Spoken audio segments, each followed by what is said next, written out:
화평케 하는 자는 복이 있나니 그들이 하나님의 아들이라 일컬음을 받을 것임이니라. 하나님은 영이시니 예배하는 자가 신령과 진리로 예배할지니라. 아멘. 찬송가 324장 부르십니다.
오늘도 우리를 부르시는 주님, 새벽에 제단을 쌓게 하시고 첫 시간 입을 열어 주님을 찬송하며 기도로 주님과 교통케 하시니 감사합니다.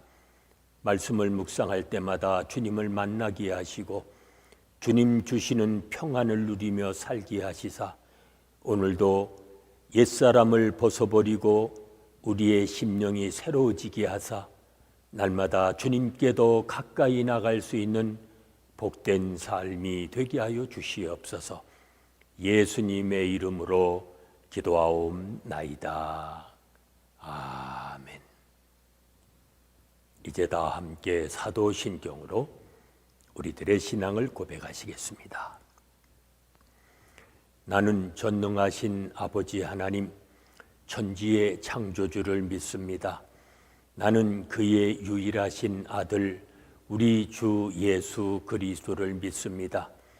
그는 성령으로 잉태되어 동정녀 마리아에게서 나시고 본디오 빌라도에게 고난을 받아 십자가에 못 박혀 죽으시고 장사된 지 사흘 만에 죽은 자 가운데서 다시 살아나셨으며 하늘에 오르시어 전능하신 아버지 하나님 우편에 앉아 계시다가 거기로부터 살아있는 자와 죽은 자를 심판하러 오십니다. 나는 성령을 믿으며 거룩한 공교회와 성도의 교제와 죄를 용서받는 것과 몸의 부활과 영생을 믿습니다. 아멘. 오늘 아침 우리에게 주시는 하나님의 말씀은 마가복음 6장 14절로 29절의 말씀입니다.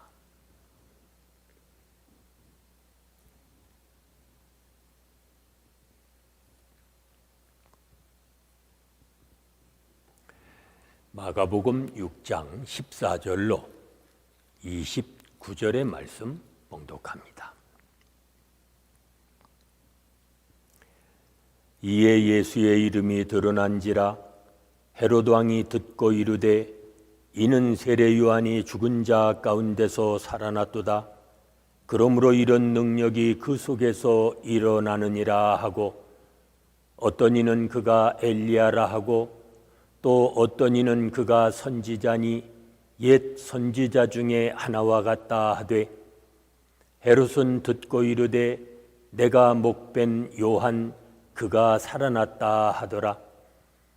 전에 헤롯이 자기가 동생 빌립의 아내 헤로디아에게 장가든 고로 이 여자를 위하여 사람을 보내어 요한을 잡아 옥에 가두었으니, 이는 요한이 헤롯에게 말하되 동생의 아내를 취한 것이 옳지 않다 하였음이라. 헤로디아가 요한을 원수로 여겨 죽이고자 하였으되 하지 못한 것은 헤롯이 요한을 의롭고 거룩한 사람으로 알고 두려워하여 보호하며 또 그의 말을 들을 때 크게 번민을 하면서도 달갑게 들음이러라. 마침 기회가 좋은 날이 왔으니 곧 헤롯이 자기 생일에 대신들과 천부장들과 갈릴리의 귀인들로 더불어 잔치할세, 헤로디아의 딸이 친히 들어와 춤을 추어 헤롯과 그와 함께 앉은 자들을 기쁘게 한지라. 왕이 그 소녀에게 이르되 무엇이든지 내가 원하는 것을 내게 구하라, 내가 주리라 하고, 또 맹세하기를 무엇이든지 내가 내게 구하면 내 나라의 절반까지라도 주리라 하거늘, 그가 나가서 그 어머니에게 말하되 내가 무엇을 구하리이까? 그 어머니가 이르되 세례 요한의 머리를 구하라 하니, 그가 곧 왕에게 급히 들어가 구하여 이르되 세례 요한의 머리를 소반에 얹어 곧 내게 주기를 원하옵나이다 하니, 왕이 심히 근심하나 자기가 맹세한 것과 그 앉은 자들로 인하여 그를 거절할 수 없는지라. 왕이 곧 시병 하나를 보내어 요한의 머리를 가져오라 명하니, 그 사람이 나가 옥에서 요한을 목베어 그 머리를 소반에 얹어다가 소녀에게 주니, 소녀가 이것을 그 어머니에게 주니라. 요한의 제자들이 듣고 와서 시체를 가져다가 장사하니라. 아멘. 제자들의 선교 여행 기사 중에 이제 오늘 본문에 보면 세례 요한의 죽음이 갑자기 등장을 합니다. 요한의 죽음은 훗날 아무런 죄 없이 십자가에 달려 돌아가신 예수님의 죽음을 암시합니다. 제자들의 성공적인 사역은 한 호흡에 서술되지 않고 잠시 세례 요한의 죽음으로 전환을 맞습니다. 이로써 기대를 불러일으켰던 그 성공 이야기에서 이제는 선택받은 이의 허무한 죽음으로 옮겨갑니다. 메시아의 길을 예비하러 앞서온 세례 요한은 이제 그의 죽음으로 예수님의 죽음마저 예비하는 듯합니다. 우리의 사역이 성공하고 부흥할 때 더욱더 조심해야 합니다. 자칫 그것이 전부인 양 복음을 성공과 번영의 길로 덧칠하기가 쉽습니다. 그러나 주님의 진정한 모습은 성공이 아니라 가장 낮은 자리, 가장 비참한 십자가에서 발견할 수 있습니다.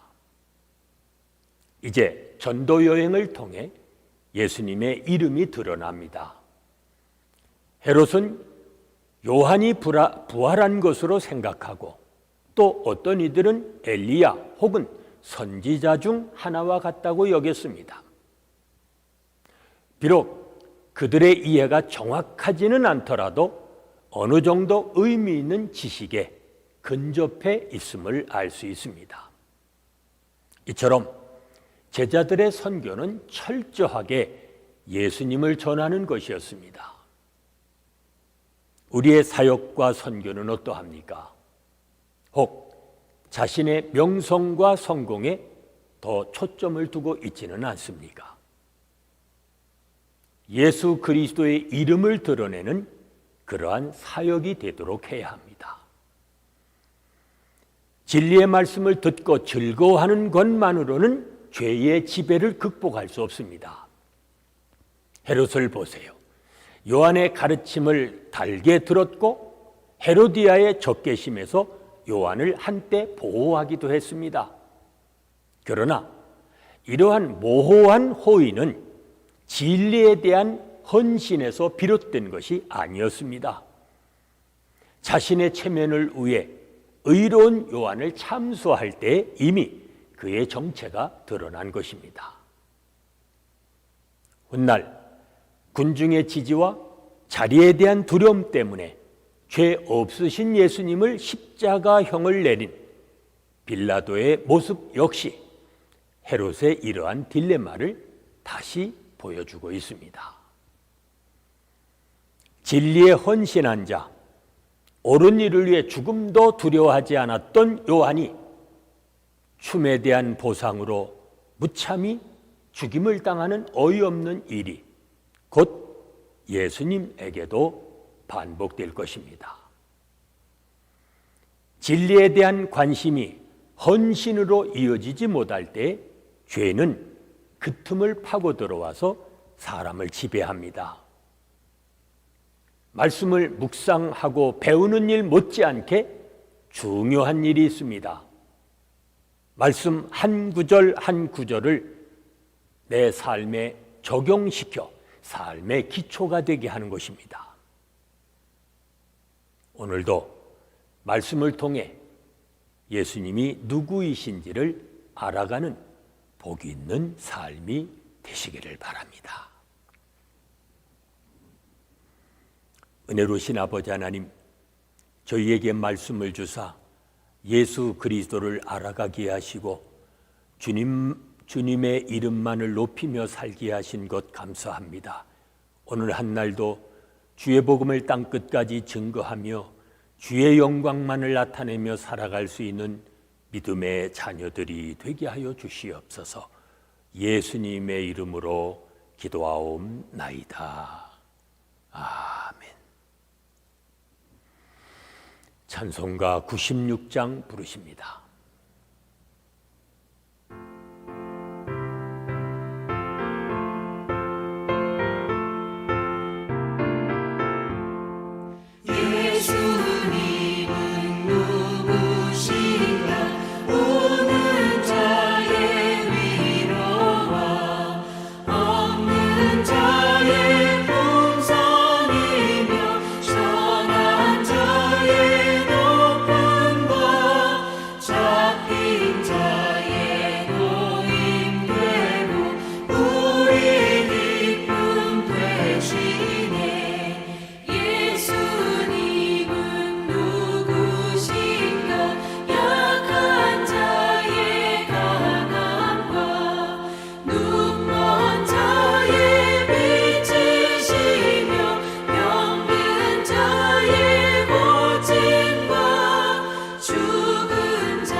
이제 이 시간 합심해서 중보기도 하십니다.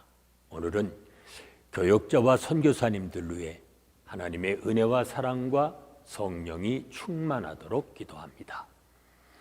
구원이 하나님께 있음을 기억하고 하나님과 동행하며 살아가는 우리의 자녀들 되어지도록 기도합니다.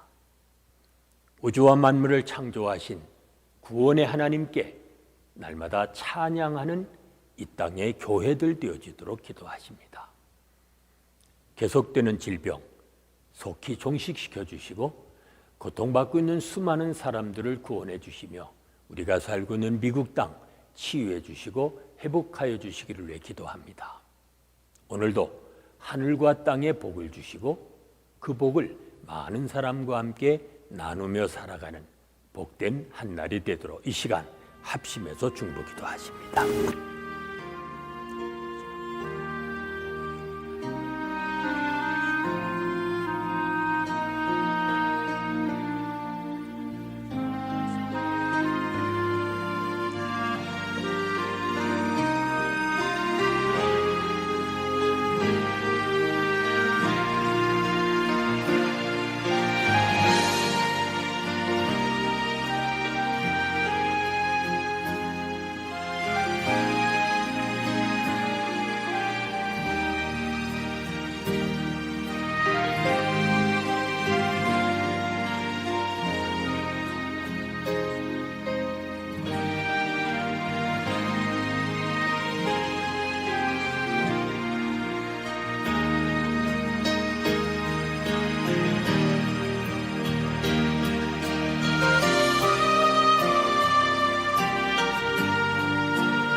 이제는 우리 주 예수 그리스도의 은혜와 아버지 하나님의 무한하신 사랑하심과 성령의 감동 감화심과 교통하심이 말씀을 통해 예수님이 누구이신지를 알아가기 원하는 온 성도들 위해 지금부터 영원까지 함께 계실지어다.